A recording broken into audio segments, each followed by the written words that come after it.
Secretario de Malvinas, Antártida y Atlántico Sur. ¿Qué tal, Daniel? Daniel Rodiguero te saluda. ¿Qué tal? Buenas tardes, ¿cómo están? ¿Qué tal? Buenas tardes. Bueno, Daniel, te queríamos preguntar, eh, cuando hablamos de soberanía, ¿a qué o sea, imaginemos el escenario donde logramos, después de muchos años, la soberanía sobre Malvinas. ¿Qué pasaría después? ¿Cuál sería el escenario con respecto a Malvinas y la relación con Argentina? Bueno, lo que nosotros buscamos es la recuperación del ejercicio de la soberanía. Argentina tiene soberanía sobre las islas, no le permiten ejercerla, pero nuestra constitución en ese sentido es muy clara. Así que de lo que se trata principalmente, digo, en este punto, es en discutir bilateralmente con el Reino Unido las condiciones para la restitución del ejercicio de la soberanía. Así está planteado en la resolución de las Naciones Unidas y eso es lo que Argentina trabaja. Hay una resolución, la 2065, Mm, que habla de un diferendo bilateral donde tienen que sentarse las dos partes. De hecho, lo hicieron entre 1976 y 1982. Hubo negociaciones bastante avanzadas respecto de la restitución del ejercicio de la soberanía y que quedaron truncas por el conflicto bélico, pero Argentina y Naciones Unidas dicen que este es el camino y seguramente a través de la paz y la diplomacia lo lograremos. ¿Cómo se va a definir eso?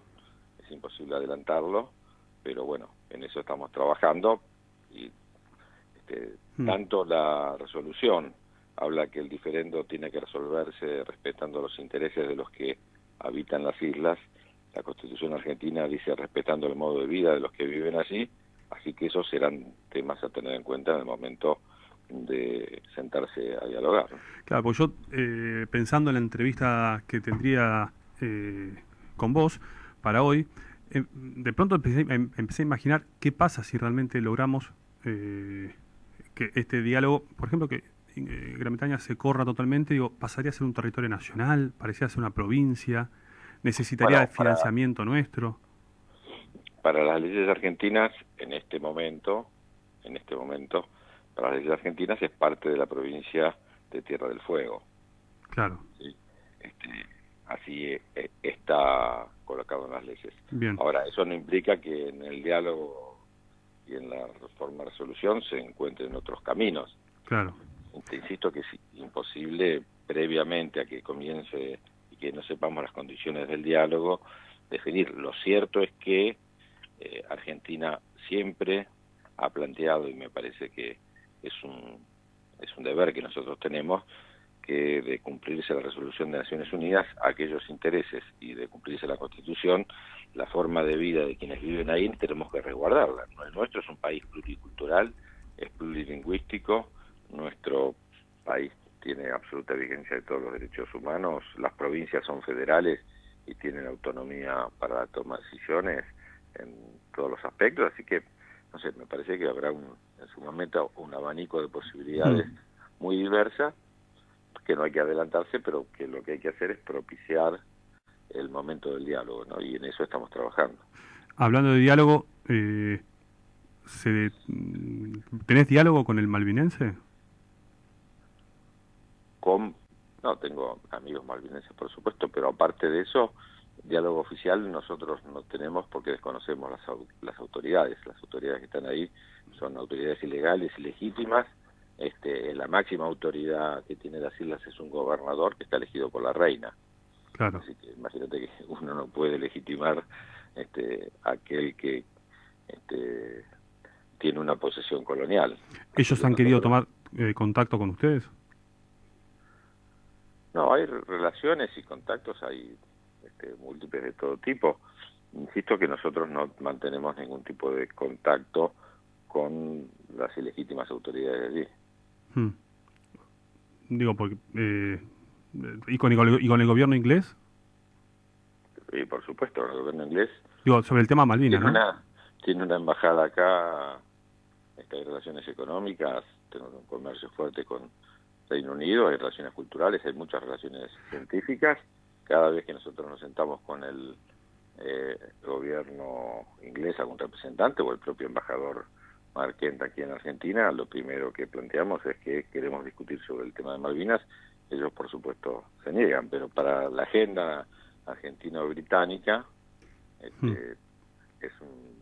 hay un diálogo permanente, inclusive en temas constructivos, como tuvo que ver últimamente el reconocimiento de los soldados argentinos caídos en las islas, que, digamos, todo ese tipo de relación que hace a un diálogo con las islas se hace bajo lo que se llama genéricamente el paraguas de soberanía. Mm. Es decir, cada uno respeta la posición del otro, pero bueno, sobre ese paraguas o bajo ese paraguas, entonces se pueden resolver temas concretos. Vos sabés que estuve en Londres, bueno, hace un par de años, y lo que yo noté hablando con londinenses, que no tienen, o sea, todos conocen el tema de Malvinas y lo que pasó, pero no tienen tanto apego como tenemos nosotros. Es más, muchos me han dicho, te diría la gran parte, que ellos creen que las Malvinas deberían ser argentinas. No sé si vos, bueno, vos has ido a Londres, ¿tenés la misma percepción? Sí, bueno, nosotros seguimos puntualmente el tema de la opinión pública británica y ha habido muchas encuestas, a veces promovidas por los propios medios de comunicación, por diarios, por canales de televisión respecto del tema, y por supuesto es un tema que se conoce porque hubo una guerra, pero el británico medio tiene muy poco conocimiento del territorio, no sabe ni siquiera cuánto le cuesta, porque Reino Unido hoy tiene una base militar enorme y el costo que tiene es altísimo, no tienen conciencia de ello, pero incluso dentro del Reino Unido, cuando uno avanza hacia Escocia, Gales o Irlanda del Norte, uno no encuentra prácticamente gente que diga que las Malvinas tienen que seguir siendo británicas, ¿no? Y Mm. fundamentalmente cuando uno va a las generaciones más jóvenes que no vivieron la guerra, porque la Thatcher hizo toda una epopeya de eso y entonces quedó como un cierto nacionalismo que a ella le significó mucho en un momento en que tenía una imagen política muy caída a ella, y le vino como, bueno, lo que hizo la dictadura en la Argentina, querer usarlo políticamente. Cuando uno va a las generaciones más jóvenes que no pasaron por el tema de la guerra, el tema de Malvinas es prácticamente inexistente. Pensá que al mismo tiempo vos tenés que el Comité de Descolonización de Naciones Unidas tiene 17 casos para descolonizar. Sí, 10 de esos 17 casos son británicos, claro, ¿no? Y el más importante, por supuesto, es Malvinas, pero tenés Gibraltar. claro. Ahí nomás como otro caso donde también, en este caso España, tiene un reclamo muy fuerte. Eh, ¿Cuáles son los próximos pasos a seguir que tenés planeado? No, bueno, nosotros tenemos, digamos, trabajo en muchas direcciones. Fundamentalmente, hay un trabajo que es en los organismos multilaterales, que van desde Naciones Unidas, que tiene su Comité de Descolonización y su Asamblea General, pasando por temas como el de la OEA, Mercosur, la UNASUR, la CELAC, pero después los otros organismos, hemos estado este año en la Unión Africana, organismos de la Cumbre de los Países Árabes, de los países asiáticos, trabajo con la Unión Europea, digamos, un trabajo del G77 más China, que son 133 países, bueno, un conjunto de organismos que también siguen el tema de Malvinas y en general hacen declaraciones al respecto y que Argentina tiene que trabajar. Pero también nosotros, digamos, si por un lado trabajamos en esta cuestión por la solidaridad, el apoyo de los organismos multilaterales, por otro lado defendemos también algo que es tan importante como el territorio, que son los recursos naturales que hay ahí. Mm. Entonces hacemos un trabajo enorme en la defensa de los recursos pesqueros, de los recursos hidrocarburíferos, minerales, de biodiversidad, y un trabajo integrado. Por eso la Secretaría es Malvinas, Antártida y Atlántico Sur, porque hacemos un trabajo integrado hacia toda esta área. Pensar solo el trabajo que se hizo de la Comisión de Plataforma Continental, permitió que Argentina, apoyada por las resoluciones de Naciones Unidas de la Comisión Específica, ampliara su plataforma territorial. Hoy Argentina tiene una plataforma continental bajo el mar, que es 2 veces el territorio continental nuestro. Imaginémonos todas las riquezas que hay allí. Y bueno, hay un trabajo enorme, claro, para defender la soberanía sobre justamente esa riqueza, ¿no? Bueno, antes de despedirnos te quería preguntar, nosotros somos un medio, bueno, de la ciudad de Buenos Aires principalmente, con noticias de la ciudad de Buenos Aires, de lo cual vos fuiste y sos protagonista, has sido candidato muchas veces. ¿Cómo estás siguiendo hoy la política de la ciudad de Buenos Aires? ¿Qué opinión tenés de estos años de gestión? No, bueno, hablemos de la gestión. Por supuesto, todos conocemos lo que fue la gestión de Macri en la ciudad, y Rodríguez Larreta siguió el mismo camino. Hoy nosotros tenemos, bueno, la necesidad de trabajar todos juntos con un tema que es central, que es el tema de la pandemia, que por supuesto está por encima de cualquier otra cuestión, porque está en juego la vida de todos, no solo los porteños y las porteñas, sino absolutamente todos los argentinos, y en ese sentido saludamos la posibilidad de trabajar en forma conjunta. Al mismo tiempo vemos con una alarma enorme el descuido, que es histórico, del PRO o de Cambiemos en la ciudad respecto de los barrios más humildes. Para Rodríguez Larreta, para el gobierno de Macri, en la ciudad siempre su preocupación estuvo en los sectores más privilegiados, y pocas políticas ha tenido para aquellos que dependen de la educación pública, de la salud pública, o de la vivienda, por ejemplo, o de la urbanización que debe hacer el Estado. Así que más que el tema del negocio inmobiliario respecto de lo urbano nos han preocupado. Así que hoy lo que estamos viendo en los barrios pobres, en la villa de la ciudad, es lamentable, es preocupante, es dramático, y tiene una responsabilidad enorme el gobierno, ¿no? Sí, y muchas veces, yo siempre lo hablo en cualquier mesa, que cuando vos has sido varias veces candidato en la Ciudad de Buenos Aires, no has ganado, pero no has salido primero. Pero entonces ahí, desde los medios, algunos dirigentes, te ponen esta cosa de perdedor, otra vez Filmus y demás. Es algo que yo defiendo porque digo, no sé qué pensás, pero yo siempre digo, y no lo digo, lo digo siempre, no lo digo porque estés al aire, que no había otro candidato que haya sacado los puntos que vos podías haber sacado, que sacaste. Digo, en todo caso, yo siempre digo, más que haber perdido, has ganado, porque en el contexto que vos tuviste que hacer elecciones, yo no creo que otro candidato de tu espacio hubiese sacado los votos que sacaste vos. Vos aglutinabas a votantes independientes que quizás otros no lo hacían.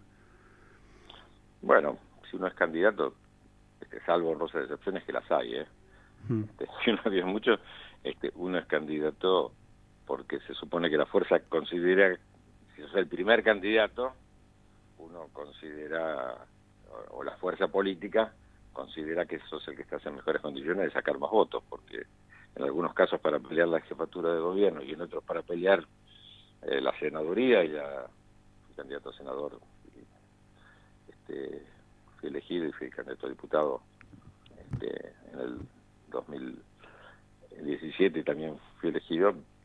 Supone la fuerza política de que eso se le estás en mejores condiciones de ganar los votos. La última vez fue a partir de unas PASO, inclusive. Sí. Así que eso está legitimado. Después, por otro lado, está claro, la ciudad de Buenos Aires es una ciudad donde nuestra fuerza política tiene muchas dificultades para ganar, ¿no? De hecho, bueno, no ha sido, más aún uno puede plantearse que las últimas 2 veces inclusive que fuimos a elecciones a jefe de gobierno, ni siquiera entramos en el balotaje. Claro, exactamente. Sí. Cosa que vos has entrado. Entonces, digo, eso depende no del candidato específicamente, depende también de las condiciones políticas generales, pero bueno, somos la orgullosa segunda fuerza de la ciudad de Buenos Aires, y seguiremos trabajando y buscando mejores candidatos para poder ganar. No depende solo del candidato, sino de la composición social, de la ideología, claro, de la mirada. Pero bueno, cada vez que nos tocó, insisto, la última vez fue hace 2 años y un poquito.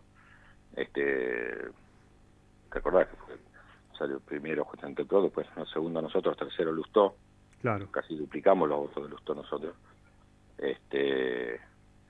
Tuvimos una elección excelente para ese momento, y me parece que esta última elección que hizo Lamen fue muy buena también, no alcanzó, pero bueno, hay que seguir trabajando, seguir defendiendo los intereses de la mayoría de los porteños y las porteñas, y hoy en día, aparte, sosteniéndonos en una mirada de un gobierno nacional que está llevando adelante una tarea enorme respecto a lo que Alberto y Cristina están haciendo con referencia a la pandemia, en la discusión de la deuda y los temas más importantes, ¿no? Y el último comentario antes de dejarte. Sí, por supuesto que Lamens hizo una excelente gestión, es una excelente elección y es un muy buen candidato. Pero él tuvo y sacó una cantidad enorme de puntos. Pero él tuvo el beneficio de ir pegado a una boleta electoral nacional como presidente de la nación, cosa que vos nunca fuiste. Vos fuiste primero en cabeza en la boleta papel, digamos, ¿no? Sí, Es más sí, difícil eso. sí, bueno, insisto que cada elección hay que mirarla sí mismo.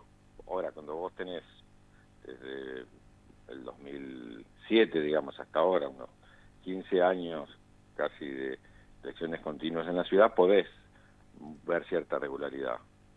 Y en esa regularidad tenés, desde momentos muy difíciles, me acuerdo de la elección del 2009, que apenas sacamos, creo que el 12% de los votos, estamos sacando esa. Nosotros hemos hecho grandes elecciones en la ciudad, y bueno, en más de una ocasión, en 2 ocasiones, llegamos al balotaje, y bueno, claramente sacamos una cantidad de votos enorme. No alcanza, hay que seguir trabajando, hay que seguir militando, hay que seguir proponiendo, hay que escuchar lo que dice nuestra gente, saber cómo en cada provincia no hay solo cuestiones nacionales, sino hay cuestiones locales que hay que tener en cuenta, y saber representar lo que piensa la Ciudad de Buenos Aires. Muchas veces lo que piensa la Ciudad de Buenos Aires va a contramano de algunas decisiones nacionales, y nosotros llevamos el peso justamente de representar una fuerza nacional. Claro. Sí, Entonces a veces tenés que tomar decisiones que no son buenas para el país, pero es un país federal, entonces hay que escuchar absolutamente a todo. No solo se gobierna pensando en la Ciudad de Buenos Aires, ¿no? Claro. Pero yo creo que esta idea que Alberto justamente es alguien que conoce la ciudad, porque él viene del peronismo de la ciudad, es alguien que la conoce, entonces digo, es una excelente oportunidad, me parece, para que nosotros fortalezcamos y sepamos hacer las alianzas y las coaliciones necesarias para tener la mitad más uno, porque con la mitad menos uno acá no ganas. Claro. Bueno, Daniel, te agradecemos tu participación en Sección Ciudad de Radio. Un abrazo, muchas gracias. Gracias. Bueno, fue Daniel Filmus, dirigente porteño y secretario de Malvinas, Antártida y Atlántico Sur.